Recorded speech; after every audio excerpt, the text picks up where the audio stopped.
Good morning, my dear students. Today I am here with the first video of class 7th. Students, before I start the explanation of this story, The Surprise Party, I would like to give you a brief introduction of this story. This story is written by English author J.R.R. Tolkien. This story is a short expression of a novel, The Hobbit. The Hobbit is a children's fantasy novel, and this story is just in a short form, or you can say short summary of that novel. So, without wasting any time, let's get started. In a hole in the ground there lived a hobbit, and his name was Bilbo Baggins. Not a nasty, dirty, wet hole, nor yet a dry, bare sand hole. It was a hobbit hole, and that means comfort. So, we get to know that story is basically about a hobbit whose name was Bilbo Baggins. Now, I'm sure you must be thinking, what is a hobbit? Hobbits are little people smaller than dwarfs. They wear no shoes because their feet grow natural, leathery soles and thick brown hair. They never had any adventures or did anything unexpected. So basically, hobbits are small creature, you can say, or small people.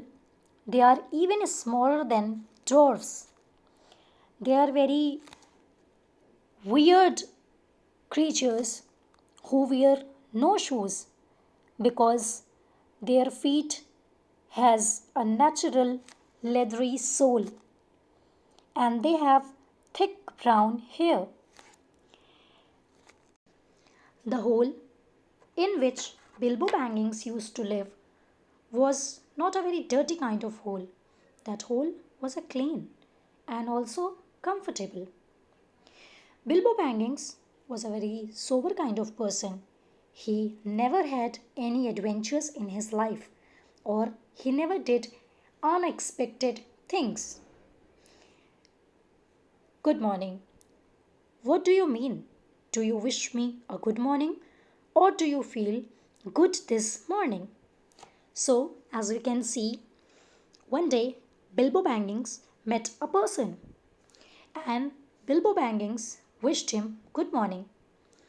But in revert, he got a very unexpected reply. The person asked him that, why are you wishing me good morning?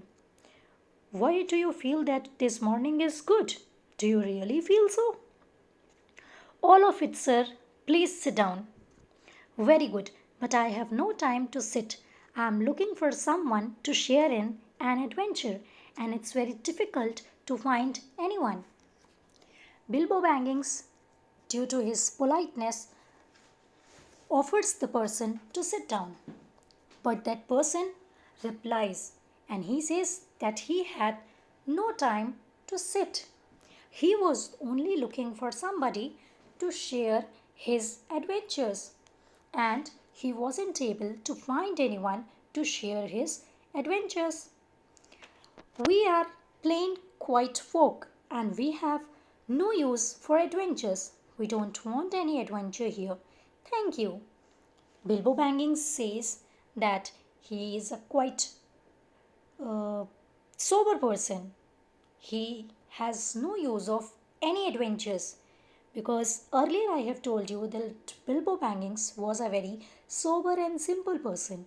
So, he did not need any adventures. What a way of getting rid of me! And the person said, oh, so this is a very nice way to get rid of me. You are just saying he thought that Bilbo was saying just because he wanted to get rid of that person. Not at all. I don't think I know your name. Bilbo Baggins asked the person his name. He said, I don't think that I know your name. I am Gandalf, and Gandalf means me. The person replied. He introduced himself as Gandalf. He said that in a quite sarcastic manner. He said, I am Gandalf, and Gandalf means me. Gandalf, not the wandering wizard who used to tell such wonderful tales at parties about dragons and goblins and giants. Are you the one responsible for many lads and lasses going off into the blue for adventure?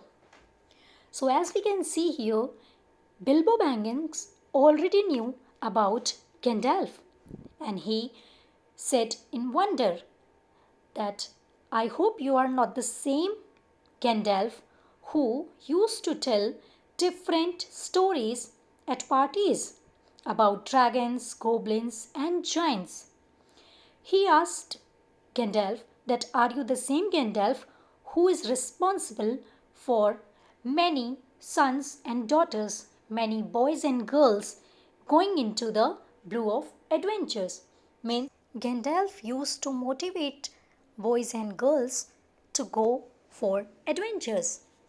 I am pleased to find you remember something about me.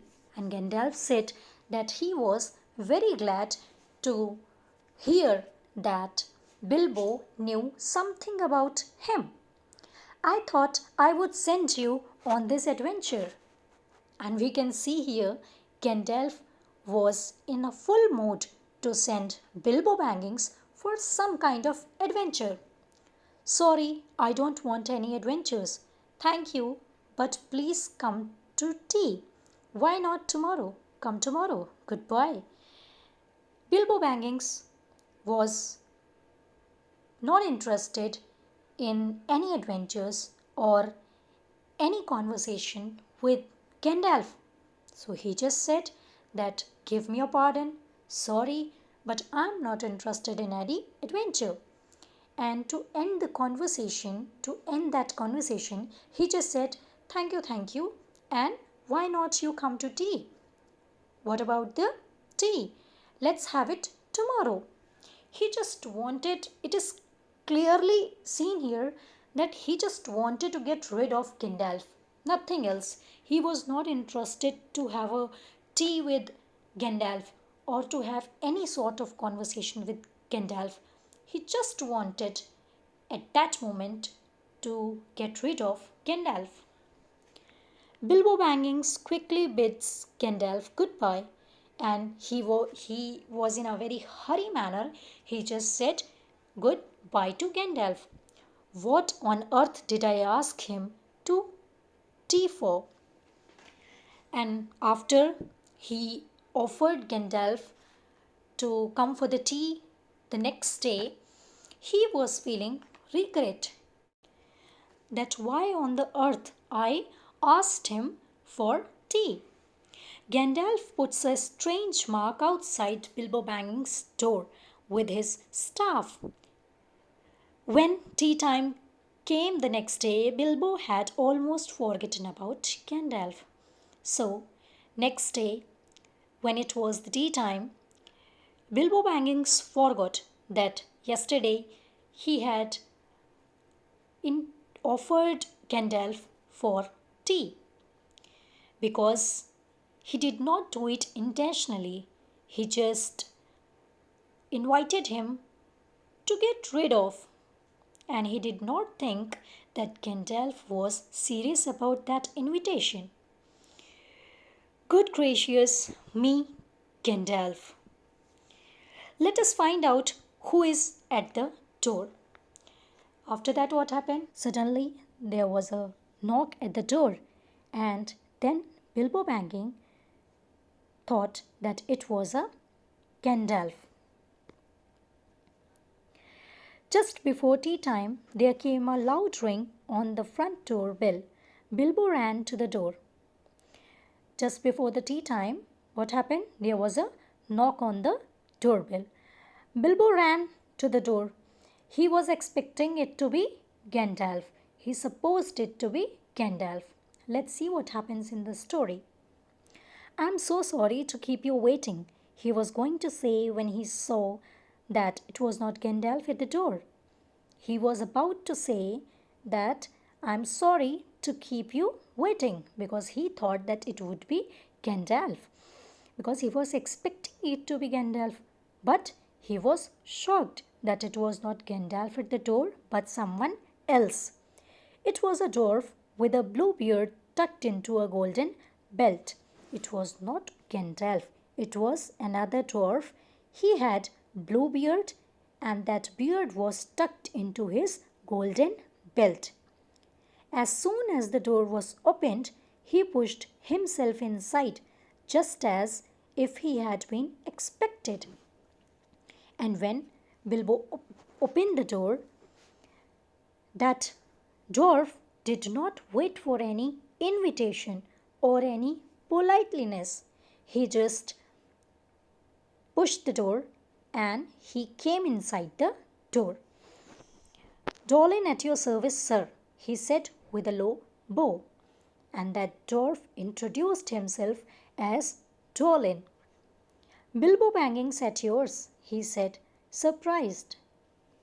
And out of politeness, out of courtesy, Bilbo Baggins also introduced with a low bow that I am Bilbo Baggins. When the silence that followed had become uncomfortable, he added, I am just about to have tea. Do you come in and have some with me? After a few minutes of silence, why there was few minutes of silence? Because both were strangers for each other. They had nothing to talk. And also, that dwarf, Dolin, was an unexpected guest. So Bilbo had no idea what to talk about. So, when that silence became uncomfortable, Bilbo took an initiative and he said that I am going to have tea. Do you want to have some tea with me? What would you do if an uninvited dwarf came to visit without a word of explanation? Now, here the reader is leaving a question for you all that what would you do if you would be in a same situation? If you were be at the Bilbo Baggins' place, what would you do? They had not been at the table long when there came an even louder ring at the bell. When Dwarf and Bilbo both were sitting on the table, it had not been long time when there came another knock at the door, and this time that ring, that knock was even louder than the last time. Excuse me, said the hobbit. It's Gandalf for certain this time, he thought as he puffed along the passage, but it was not. Bilbo said that excuse me to Dolin. He said that this time I'm sure it is Gandalf at the door. He walked with heavy breath along the way, but when he reached to the door, he opened the door. Again it was not Gandalf but somebody else. It was two more dwarfs, both with blue hoods and yellow beards. Now he got two more guests with blue hood and yellow beards. They were two dwarfs. So till now we saw that there are 5 characters in the story. Gandalf, Bilbo Baggins, Dolin, and now these two more dwarfs. So students, please take a copy and note down all the characters. So it will be quite easy for you later on to remember the story and characters. What can I do for you? Said Bilbo. I told you that Bilbo was quite polite. So again he said, how can I help you? What can I do for you? Killy at your service, said one, and Filly, added the other. Both swept off their blue hoods and bowed. Now, Those two dwarfs again introduced themselves as Killy and Willy. At yours and your families, replied Bilbo, remembering his manners this time. Again, Bilbo, being polite and very mannerful, he said, I am at your service. Let us join the throng, said Killy. And Killy, just like Dolin, invited himself in the unexpected party. He said, let us join the throng. Throng means basically crowd, a group of people. Throng, thought Mr. Bangings. I don't like the sound of that. And for some reasons, Bangings did not like the word throng. He sat in the corner trying to collect his wits while the dwarfs sat round the table and talked about mines and goals and troubles with the goblins and the threats of dragons and lots of other things which he did not understand and did not want to, for they sounded much too adventurous. Now Bilbo Baggins was sitting in one corner of the room, and all these three dwarfs were talking to each other about gold, about mines, about the adventures they had with dragons, about the adventures that they had with goblins, and other adventurous things. Whereas Bilbo was not interested in those conversations at all because he was very simple and those dwarfs were too much adventurous for Bilbo. Then, ding dong, a ding dang, his bell rang again. Now, again, there was a louder ring at the door. Someone at the door, he said, blinking. Again, he said, that's someone at the door. Some four, I should say by the sound, said Willy. Besides, we saw them coming along behind us in the distance. Now, before Bilbo Baggins reached to the door, this dwarf, Willy, said that around four people were coming behind us. When he was coming to Bilbo Baggins' house, he saw behind him at some distance around four dwarfs coming. The poor little hobbit sat down in the hall and put his head in his hands and wondered what had happened and what was going to happen and whether they would all stay to supper. Now, this poor little hobbit, he was sitting in one corner of the room. He just put his head in his hand. He wondered, he was surprised that what is happening with me and what is going to happen with me. He was more worried that what if all of them would stay to the dinner. Then the bell rang again louder than ever and he had to run to the door. It was not four after all, it was five. Dori, Nori, Ori, Oin and Glowing were their names and off they marched in to join the others. Now again the knock was loudest of all. He had to run to the door. When he opened the door, he saw that it was not four, as Willy said, but it was five. Their name were Dori, Nori, Ori, Oin and Glowing. Obviously, they did not need any invitation. They invited themselves to the house. Okay, students, so this was it for today. Rest of the story we will do in the next part.